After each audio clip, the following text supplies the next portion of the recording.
Hey everyone, welcome back to Corporate Decoder. Today, Starwood Property Trust Inc. STWD just filed a Form 8 about a material definitive agreement, and I am seeing some signals about their debt strategy.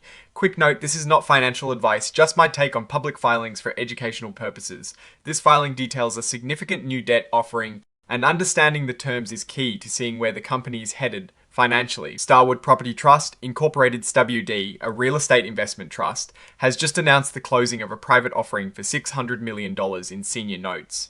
These notes are set to mature in 2031 and carry an interest rate of 6.125%.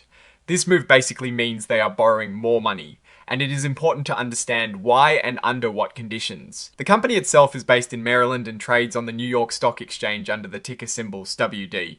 You might know them for their investments in real estate, particularly mortgages. Recently, there has been some mixed news with the stock price showing some weakness, and institutional investors like BlackRock and Vanguard hold significant stakes. Today's filing is about adding to their debt load. So, what does this mean? Starwood Property Trust is issuing new bonds, essentially ISES, to investors. They raised $600 million. These aren't just any bonds, these are senior unsecured notes. That means that if the company runs into trouble, other secured debts get paid back first before these note holders. They are due in 2031, which is a fairly long time away, and they pay a good chunk of interest at over 6%.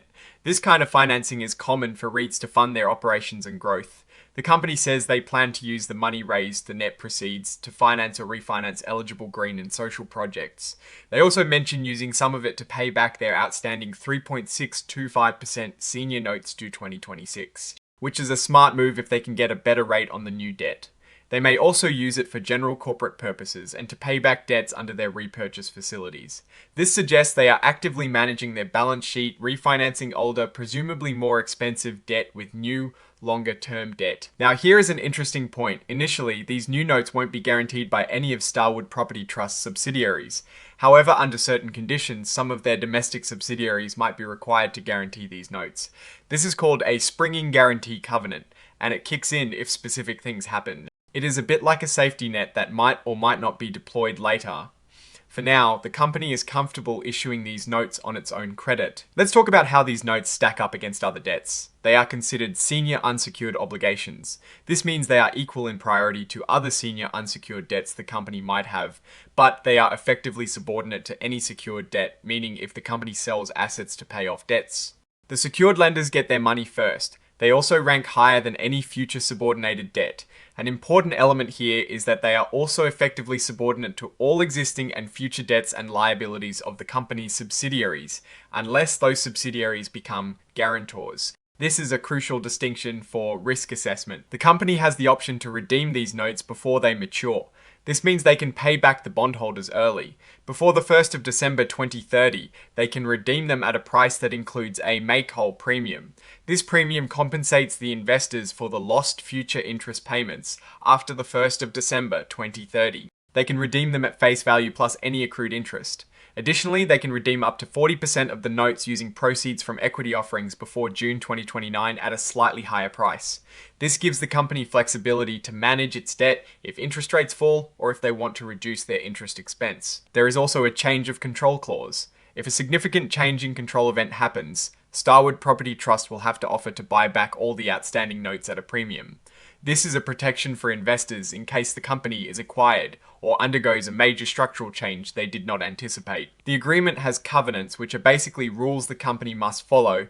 These limit the company's ability to take on more debt, require them to maintain a certain level of unencumbered assets relative to their unsecured debt, and impose conditions on mergers or consolidations. These are standard protections for bondholders, ensuring the company doesn't take on excessive risk that could jeopardize their ability to repay the debt. Importantly, some of these covenants will automatically terminate after a certain point, known as the covenant termination date, provided the notes have an investment-grade credit rating.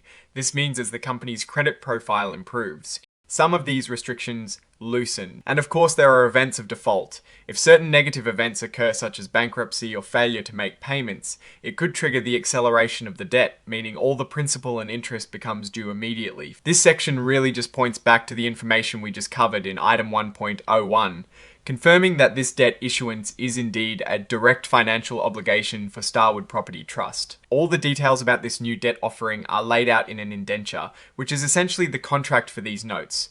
This document is filed as an exhibit and is the definitive source for all the terms and conditions. Signed off by Jeffrey F. Demotica, President, on May 26, 2026, this indicates the official approval and filing of this significant debt transaction. Looking at this filing in the broader context of Starwood Property Trust, they are a large real estate investment trust with a market cap around $6.5 billion. The recent news has been a bit choppy, with the stock down over 11% in a year and hitting a 52-week low. Some analysts are cautious this new debt issuance of $600 million at 6.125% is a substantial amount. Refinancing older debt that likely had a lower interest rate is a common strategy. But taking on more debt, especially at a higher rate, can increase financial risk if not managed properly.